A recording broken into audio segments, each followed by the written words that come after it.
ரவி, எனக்கு ரொம்ப சந்தோஷமா இருக்குடா. நீதான் இந்த வீட்டுக்கு ஏத்த மருமகளை கொண்டு வந்திருக்க. ஒரு பையனுக்கு மாமனார் மாமியார் இப்படிதான் அமையணும். நம்ம குடும்பத்துல உன் ஒருத்தனுக்கு மட்டும்தான் இப்படி அமைஞ்சிருக்கு. மத்ததுங்களா இருந்து என்ன பிரயோஜனம்? ஒண்ணு பூக்கடை, இன்னொன்னு சாக்கடை. மூடிட்டு இருக்கிறியா விஜயா?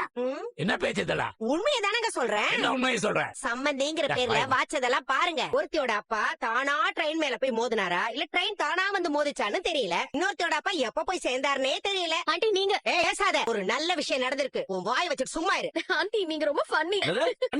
இல்ல சம்பந்தமே இல்லாம எதையோ கம்பேர் பண்ணி பேசுறாங்க. இல்லம்மா, உன் அம்மா ரொம்ப நல்லவங்கன்னு சொன்னேன். ஆமா ரொம்ப நல்லவங்க தான். ஒரு நாள் அவங்க வெயிட் பண்ணிட்டு இருந்தாங்க. கரெக்டான நேரம் பார்த்து செக்க போட்டு ஒரு வலையை வீசிட்டு போயிருக்காங்க. இந்த வலையில என்னெல்லாம் மாட்ட போதோ. பாத்தீங்களா எப்படி பொறாமையில பேசுறான்னு? ஆமா, இருக்கதானே செய்யும். இவன் மாமியாரோட ஒண்ணு இல்லாததுங்க. அங்க இருந்து எதுவுமே வராது. அதனாலதான் இப்படி எல்லாம் பேசுறான். பிச்சைக்கார குடும்பம் தானே.